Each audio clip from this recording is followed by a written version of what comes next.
이 다윗에게는 여러 아들들이 있었습니다. 그리고 오늘 등장하는 압살롬, 이 압살롬은 다윗 왕의 세 번째 아들입니다. 그는 어느 날 바알 하솔이라고 하는 곳에서 양털을 깎는 축제를 벌입니다. 이 근동 지역에서 양털을 깎는다거나 혹은 추수를 하는 이 날은 잔치를 베푸는 축제와도 같은 그러한 날이죠. 압살롬은 이 잔치에 자기 아버지 다윗을 초대합니다. 그런데 다윗은 어떤 이유에서인지 모르나 압살롬의 요청을 끝내 거절을 합니다. 그러자 이 압살롬이 아버지 형편이 정 그렇다면 그러면 큰형 암논이라도 이 잔치에 꼭 보내주십시오 라고 요청을 하죠. 이 암논은 다윗의 큰 아들입니다. 이미 아시겠지만 다윗에게는 여러 명의 아내들이 있었기 때문에 배다른 자녀들, 이복 형제들, 누이들이 꽤 많았습니다. 압살롬과 암논도 역시 이복 형제였습니다. 잔치에 도착한 암논은 먹고 마시죠. 그야말로 잔치를 즐깁니다. 함께 왔던 왕자들도 마찬가지입니다. 그렇게 잔치의 분위기가 고조되었을 그때에 압살롬이 신호를 보냅니다. 숨어있던 자객들에게. 그리고 그들이 뛰쳐나와서 암논을 무참히 살해합니다. 마치 하이에나 무리가 양 한 마리를 둘러싸고 또 소 한 마리를 둘러싸고 물어 뜯는 것처럼 그렇게 처참하게 암논은 살해당하고 맙니다. 잔치는 물론 순식간에 아수라장이 됐겠죠. 암논과 함께 잔치에 참석했던 다른 왕자들도 혼비백산 자리를 물러날 수밖에 없었습니다. 엎친 데 덮친 격으로 다윗에게 전달된 소식은 실제보다는 좀 더 과장된 그런 소식이었습니다. 무슨 말인가? 암논을 비롯해서 그곳에 참석했던 모든 왕자들이 압살롬의 손에 죽었다라는 거죠. 실제로는 암논만 죽었습니다. 이런 비극적인 소식을 들은 다윗은 옷을 찢고 통곡하며 땅에 그냥 들어 눕습니다. 이 땅에 들어 눕는다, 또 옷을 찢는다, 이것은 가장 애통함, 극도의 슬픔을 표현하는 그런 방식이었거든요. 그러니까 얼마나 이 다윗이 애통해했는가 잘 알 수가 있죠. 그래도 불행 중 다행이라고 죽은 사람은 암논 한 사람이었습니다. 그것이 그러나 다윗에게 어떤 위로가 되기나 했겠습니까? 끔찍스러운 일을 저지른 이 압살롬은 외할아버지에게로 도망을 가지요. 그리고 그렇게 3년의 시간이 흐릅니다. 물론 그 뒤에 이제 우리가 다음 주에 보게 될 사건이 또 터지고 또 그 다음 주에 보게 될 사건도 터집니다. 그러니까 압살롬과 연관된 사건이 계속 이어져 가고 있다는 거죠. 여러분 궁금하지 않으십니까? 도대체 무슨 일이 있어서 무슨 이유 때문에 이 압살롬이 이복 형제이기는 하지만 큰 형이라고 할 수 있는 이 암논을 그렇게 비참하게 그리고 처참하게 살해했을까? 사실 이 일의 발단은 이 날이 아니었어요. 이 양털 깎는 날이 아니었던 겁니다. 즉흥적인 것도 아니었어요. 아주 준비해왔던, 마음에 칼을 갈면서 준비해왔던 그러한 순간이었습니다. 2년 전으로 거슬러 올라가지요. 그때의 주인공은 바로 암논입니다. 오늘 여러분과 함께 저희가 성경을 읽었는데 거기에 네 명의 주인공들이 다 등장합니다. 첫째는 압살롬, 그리고 다말, 암논, 그리고 그들의 아버지인 다윗. 오늘 드라마의 주인공들은 모두 4명입니다. 그 가운데에 다윗의 아들들인 암논과 압살롬 사이에 일어난 일을 먼저 말씀드린 거죠. 이 일이 왜 일어났는가? 그것이 1절부터 기록되어 있는 그러한 내용입니다.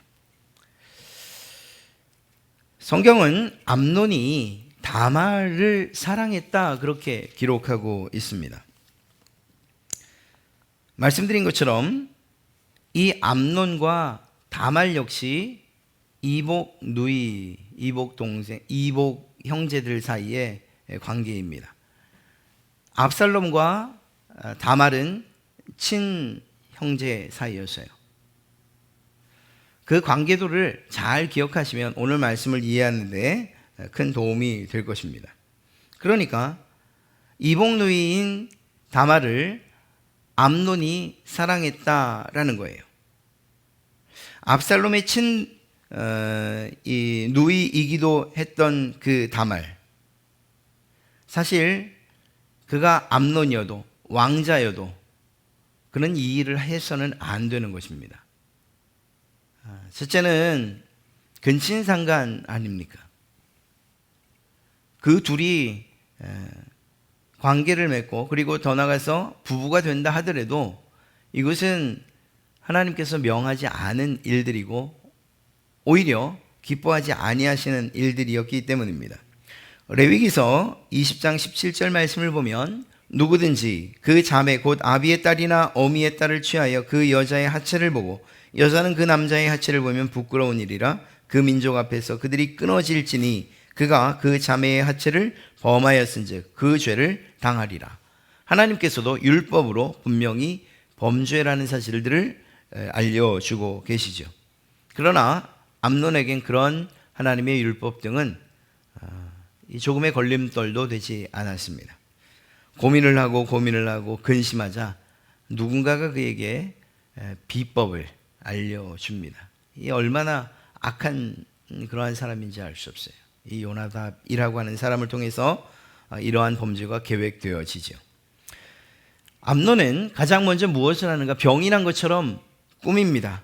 그렇게 해서 아버지의 관심을 끕니다. 그리고 아버지를 이용해서 자기가 사랑한다고 한 그 다말이 자기를 위해서 음식을 해주도록 요청합니다.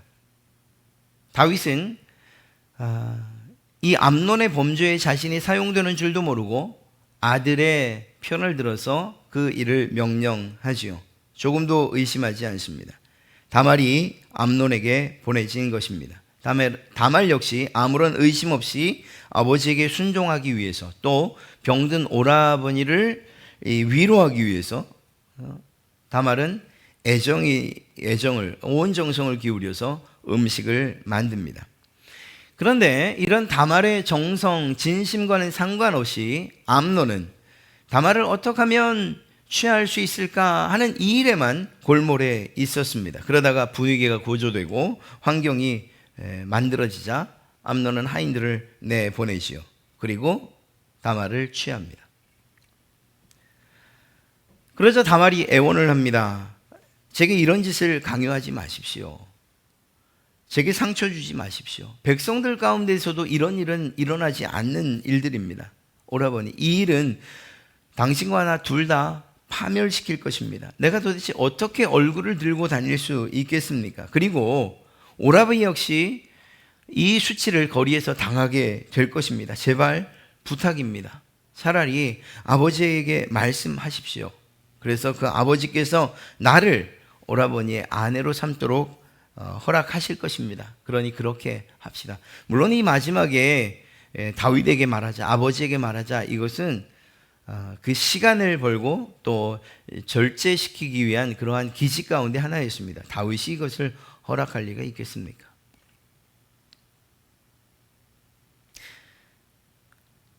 이렇게 요청하는 그리고 절규하는 다말의 소리에 암논은 아무런 반응하지 않습니다. 들으려 하지 않습니다. 암논에게 다말은 더 이상 돌보고 지켜야 할 그러한 여동생이 아니었습니다. 그저 자신의 욕망을 채울 그러한 대상이었을 뿐입니다. 그렇게 암논은 다말을 성폭행합니다. 여러분, 이것도 큰 문제인데 이보다 더 악한 일을 암논은 서슴지 않고 행합니다. 그것은 바로 그 일이 끝난 직후에 암논이 다말을 심히 미워한 것입니다. 결국 그 증오 때문에 다말은 길거리로 내쫓겨지고 문은 잠겨버립니다. 적반하장이죠. 분노와 증오에 쌓여야 하는 그 사람은 바로 다말 아니겠습니까? 그런데 암논이 오히려 다말을 싫어하고 미워하고 증오하고 있는 거예요. 돌아가신 유진 피터슨 목사님은 이 일에 대해서 이렇게 말합니다. 암논은 그녀의 몸을 더럽혔다. 그리고 이제는 그녀의 영혼을 더럽힌다. 이것은 엄청난 신성모독이다. 즉 유진 피터슨 목사님에 의하면 이 암논은 단지 육신의 죄, 여자를 욕보인 것뿐만 아니라 하나님에 대한 신성모독의 죄를 범하고 있다. 이렇게 이야기하고 계신 것이죠. 어찌되었거나 암논에게 순교를 잃고 버림받은 다말은 그냥 있지 않습니다. 그녀는 암논이 은밀히 행한 그 일을 이 예루살렘 거리에서 낱낱이 공개적으로 고발합니다. 처녀를 상징하는, 특히 공주의 신분을 상징하는 그러한 옷을 다 찢고 머리에 재를 뿌리고 손으로 머리를 감싸며 온 몸을 다해서 애통과 통곡을 합니다. 그렇게 자신이 당했던 일을 고발한 것입니다. 소식을 들은 친오라버니 압살롬이 여동생을 찾아내서 집으로 데려가지요. 그리고 돌봐줍니다. 아버지인 다윗 역시 이 소식을 듣고 불같이 화를 냅니다. 그런데 아십니까? 그걸로 끝이었습니다. 다말을 위한 어떤 조치도 취해지지 않았습니다. 다윗은 아무 일도 하지 않았습니다. 그 점에 있어서 다윗은 공평과 정의에 실패한 것이다. 이렇게 말해도 결코 틀리지 않을 것입니다. 70인역, 이 성경의 원본 또 혹은 사본을 이야기하고 그 번역본을 말하는 70인역의 한 사회 사본은 다윗이 왜 암논을 징계하지 않았는가에 대해서 이렇게 설명하고 있습니다. 물론 성경에 기록되어 있지 않기 때문에 그냥 참조 정도로만 들어주십시오. 그런데 틀리지 않을 것 같습니다. 그러나 다윗은 그의 아들 암논의 마음을 슬프게 하지 않았다. 그는 첫째 아들이었고 다윗은 그를 사랑했기 때문이다. 지금 이 말씀을 듣는, 이 글을 듣는 여러분들은 도저히 이해할 수 없죠. 첫째 아들이었기 때문에 그 아들 암논의 마음을 슬프게 할 수 없어서, 그러면 반대로 말하면 다말은 첫째가 아니었기 때문에, 남자가 아니었기 때문에 그의 마음은 갈갈이 찢기고 통곡해도 되는가? 이렇게 반문하지 않을 수가 없는 것입니다.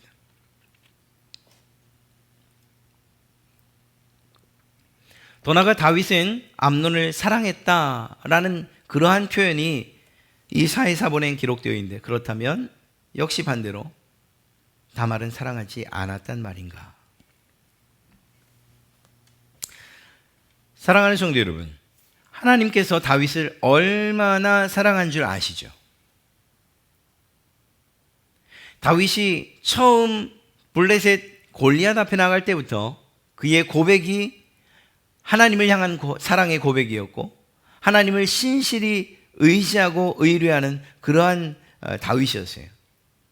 또한 쫓겨가는 그러한 여러 가지 상황 가운데에서도 그는 범죄하지 않았고 하나님의 마음을 헤아렸던 사람이에요.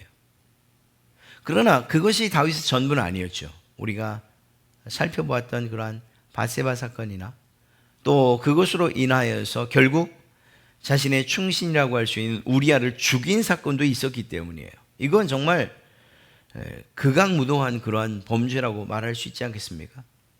자신의 범죄를 감추기 위해서 살인을 하는 이러한 죄의 말입니다. 그리고 그것에 대해서 일말의 죄책감도 느끼지 않는. 그런데 그랬음에도 불구하고 하나님은 여전히 다윗을 사랑했어요. 이 사실을 우리가 부인할 수는 없습니다. 문제는 하나님의 사랑과 다윗의 사랑이 똑같은 아버지의 사랑임에도 불구하고 너무나도 다르는 거예요. 같은 사랑이라는 표현을 사용할 수 없을 만큼 다릅니다. 다윗이 범죄한 후에 하나님은 선지자 나단을 그에게 보내지요. 그리고 다윗을 끌어와서 자신의 죄 앞에 세웁니다. 다윗이 그 죄를 저지를 때는 몰랐을 그 수치와 부끄러움과 죄책을 보게 했어요. 하나님께서 그렇게 하신 거예요.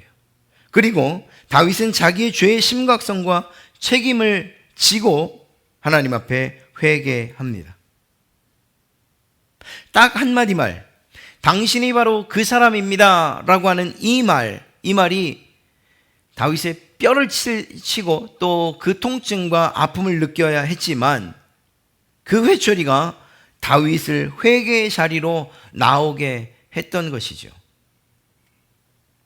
하나님의 사랑은 그저 사랑하는 것이 아닙니다.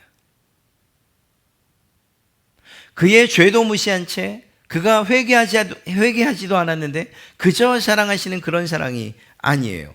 하나님의 사랑은 정의와 공의, 공평과 공정을 훼손하지 않습니다. 오히려 그것들에 대해서 분명히 책임을 지게 하면서도 그럼에도 불구하고 사랑하시는 그 사랑인 것을 우리는 잘 알고 있습니다. 다윗의 범죄에 대한 하나님의 공의와 그리고 공평하심이 어떻게 실행되었습니까? 그렇죠. 첫 번째 아들이 죽는 것으로 실현됐죠. 다윗은 자신의 죄에 직면했고 회개했지만 그 죄값을 치러야만 했습니다.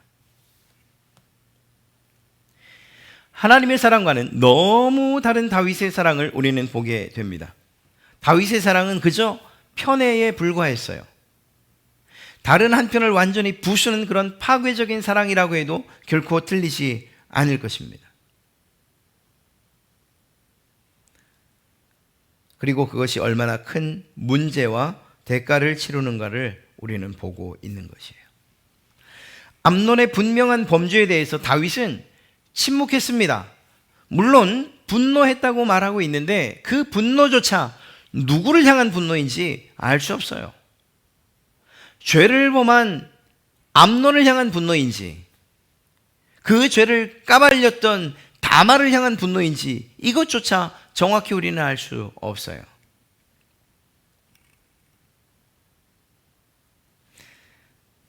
다윗은 이때에 암논의 멱살을 잡아서라도 자신의 죄를 똑바로 쳐다보게 했어야만 합니다. 하나님께서 자신을 그렇게 하셨던 것처럼 말이에요. 그럴 때 암논은 자신의 죄뿐만 아니라 그것을 알고 계심에도 불구하고 용서하시는 하나님을 경험할 수 있었던 것 아니겠습니까? 그 기회를 다윗 때문에 아버지 다윗의 잘못된 사랑 때문에 박탈당한 거예요. 다윗은 암논의 죄에 어떤 처벌도 내리지 않았습니다. 율법에 명시된 대로 아예 결혼하거나 혹은 물질적인 보상을 해야 했음에도 불구하고 그것을 명령하지 않았습니다. 그 이유는 하나님의 시각과 다윗의 시각이 달랐기 때문이에요.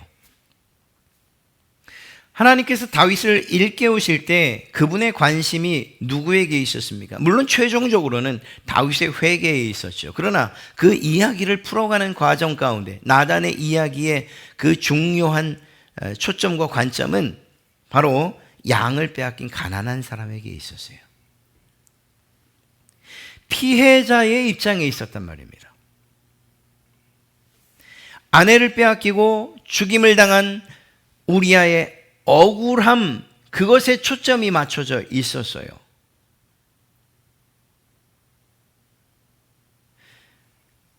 다윗을 일깨우기 위해서 이 모든 일들을 나단에게 말하도록 명령하신 하나님이지만, 그러나 하나님의 마음은 애통해하고 억울한 가운데 죽어간 그 우리아에게 있었던 거예요.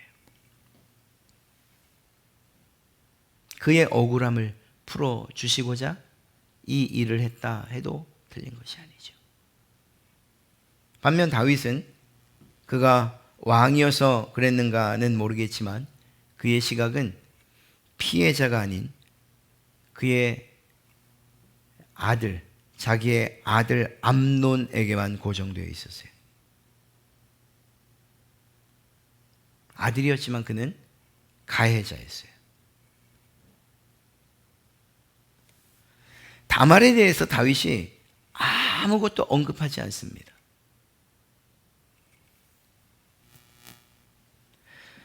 왕의 체면만 생각했지요. 이어져 내려갈 왕권만 생각했어요. 암논이 자신의 뒤를 이을 그러한 왕의 후계자였기 때문이었습니다. 큰아들이니까. 보세요.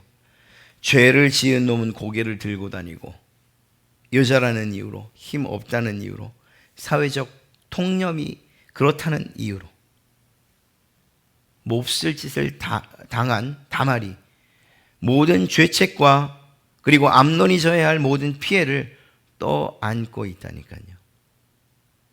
그 짐을 떠안긴 사람이 누구냐고요? 다윗이죠. 다윗. 암논이죠. 다말이 그 무거운 짐을 요청했겠습니까? 다윗의 이런 무관심이나 무책임한 이러한 행동은 이 다말을 더욱 절망케 했습니다. 오늘 서두에서 살폈던 그 사건, 이 사건이 형제 사이에 일어난 살인이라는 비극이었지만 그 일이 시작된 그 원인과 이유도 바로 이 다윗과 그리고 암논의 죄로부터 시작된 것이라고 말할 수 있는 거예요. 사랑하는 성도 여러분,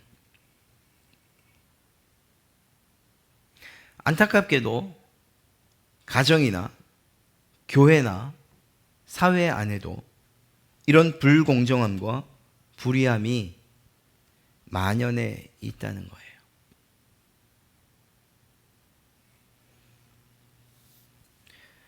우리가 종종 매스컴을 통해서 보는 교회 안에서 일어난 여러 가지 부조리한 일들, 아니 범죄들, 특히 성적인 범죄들을 다루는 방식을 한번 보세요. 내가 이 일에 책임을 지겠습니다. 내가 죄인입니다.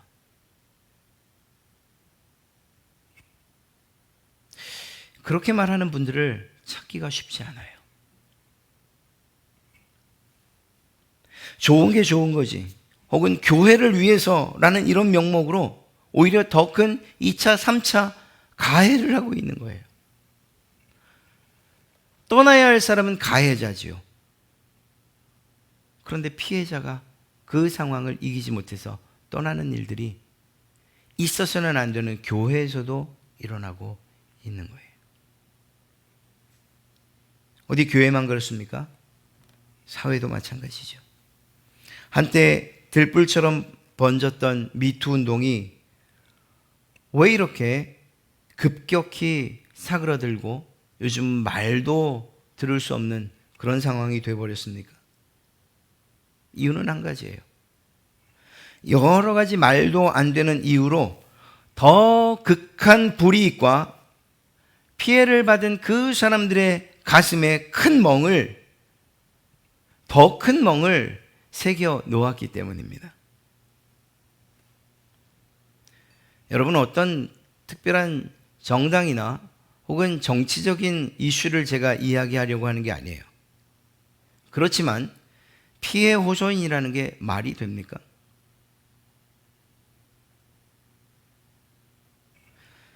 종이장같이 가벼운 데이트 폭력에 대한 처벌, 살인을 했음에도 불구하고 그저 폭력으로 취급되는 그 일이 이게 맞는 이야기입니까? 여자니까, 장애인이니까, 아이니까 그들이 할 수 없었던 것은 자기의 고통을 표현하는 것을 할 수 없었을 뿐이고 그것을 저항할 힘이 없었을 뿐인 거죠. 그러니까 어린아이임에도 불구하고 그렇게 매질을 당하고 때로는 버려지고 굶어 죽게 되는데, 그럼에도 불구하고 그 모든 피해가 그리고 그것에 대한 처벌이 솜방망이 같으니까 더 나아가서 그 모든 문제의 원인을 마치 피해자에게서 이 피해자에게 있다고 생각하는 그런 잘못된 관점 때문에. 아니죠. 정의와 공의, 공정과 공평이 필요한 그분들이 바로 이런 약한 분들이고 우리가 흔히 말하는 사회적인 약자들이라고 말해야 되는 거죠. 힘을 가진 사람들이 자기의 힘을 더 공고히 하기 위해서, 무너지지 않기 위해서, 그보다 더 큰 힘을 갖기 위해서 힘 없는 사람들을 짓밟는 것은 옳은 일이 아니죠.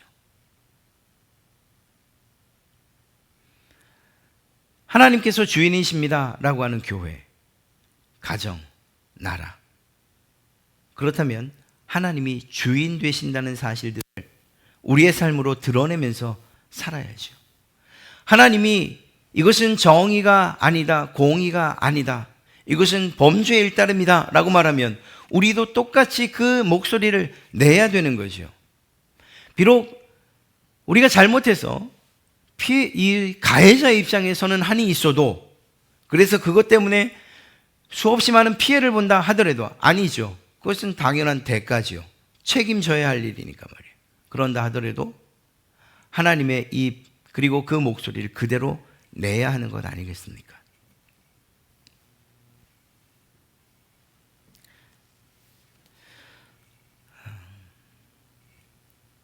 하나님의 사랑법을 우리는 꼭 기억해야 합니다. 가정에서, 특히 교회에서, 그리고 여러분이 속한 그 사회에서 공정과 공의를 가르쳐야 되는 거예요.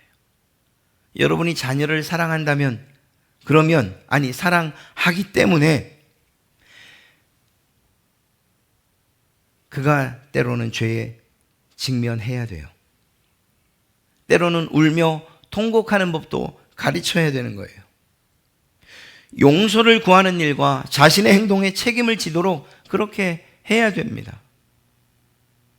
내 뒤에 숨어 내가 다 알아서 해줄게. 그가 맞아야 될 그러한 손학비를 부모가 대신 맞아줄 수는 없어요. 그래서야 어떻게 그 아이가 공정과 정의, 공평과 공정을 배워갈 수 있겠습니까?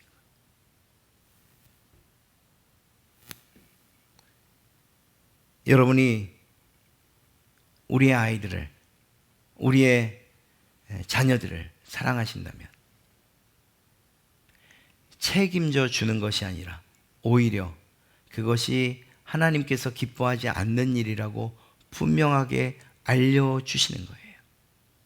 다윗이 이때 암논을 확실하게 처벌했다면, 그 죄값을 치르게 하고 오히려 다말을 위로하고 감싸줬다면 압살롬은 암논을 죽이지도 않았을 것이고, 우리가 다음 주에 보게 될, 그리고 그 다음 주에 보게 될 다윗 아버지를 반란하는 이 일은 없었을 거예요.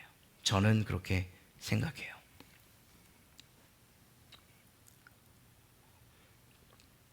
사랑하는 성도 여러분, 하나님께서 여러분을 지금 그 가정, 또 우리 교회, 여러분이 속한 직장과 사업장에 세우신 이유를 분명히 기억하십시오. 여러분을 통해서 하나님의 정의가 공의가 세워지기를 위해서입니다. 이것이 때로는 팔은 안으로 굽지라는 이러한 세상이 말하는 그러한 방식 때문에 하나님의 정의나 공의가 굽도록 해서는 결코 안 될 것입니다. 오히려 여러분에게 속한 말할 수 없는 사람들, 약한 사람들, 신음조차 할 수 없는 그들이 있다면, 그저 할 수 있는 것이 보이지 않는 곳에서 우는 것이라고 이것밖에 할 수 없는 그러한 이들이 있다면 그들을 위해서 기도해야 하고, 또 그들에게 누군가가 이 위력에 의한 또는 힘을 가졌다는 이유로 죄를 범하거나 혹은 잘못을 저지른다면, 그리고 그것이 여러분의 사랑하는 사람이라 한다면, 그럼에도 불구하고 그들이 자신이 했던 것이 죄라는 사실들을 분명히 인식시켜 주셔야 합니다. 여러분의 사랑하는 자녀들이어도 그때 비로소 그가 올바로 설 수 있는 것이고 하나님께서 기뻐하시는 그러한 성도의 삶을 살게 될 줄로 믿습니다. 사랑하는 성도 여러분, 하나님의 사랑과 다윗의 사랑의 다른 점을 아시겠어요? 사랑하기 때문에 내가 모든 것들을 감싸줘야 됩니다, 방패막이가 되어줘야 됩니다 라고 했던 다윗과 다르게, 사랑하니까 그 죄에 대해서, 악한 일에 대해서 책임을 져라 라고 하는 이것, 어떤 사랑이 더 큰 사랑이겠습니까? 주님께서 우리를 사랑하실 때에 내 자녀니까 내가 그냥 사랑해, 네가 죄를 지어도 사랑해, 이렇게 말씀하지 않으셨어요. 하나님의 사랑과 예수님의 그 은혜가 더 큰 이유는 무엇인가 하면, 우리가 짊어져야 될 죄책까지도 주님이 짊어지셨기 때문에 말할 수 없는 사랑이라고 이야기하고 있는 것입니다. 하나님은 우리의 죄를 예수 그리스도께 짊어지게 하셨고, 그리고 그분을 십자가에 못 박음으로 공의를 행하셨고, 그 방식을 통해서 우리를 뜨겁게 사랑해 주셨어요. 사랑하는 성도 여러분, 오늘 말씀을 생각하실 때 또 기억하셔서 다윗의 문제, 암논의 잘못, 오히려 위로받고 또 보듬음을 받아야 했을 그러한 다말의 이야기, 그리고 그것을 피해 복수로 했던 압살롬의 이야기, 한 사람 한 사람 때로는 내가 이런 처지에 저런 처지에 놓일 수 있습니다만, 그러나 분명한 것은 그 안에서 하나님의 정의와 공의가 훼손되어서는 안 된다는 것, 여러분을 그 자리에 세우신 그분께서 요구하시는 것이 하나님의 정의와 공의가 세워져 가는 것을 원하신다는 것을 꼭 기억하시고, 다음 한 주간을 살아가실 그때에도 계신 그곳에서 하나님의 공의를 그리고 그 정의를 드러내며 살아가시는 그러한 여러분 되시기를 주님의 이름으로 축복합니다.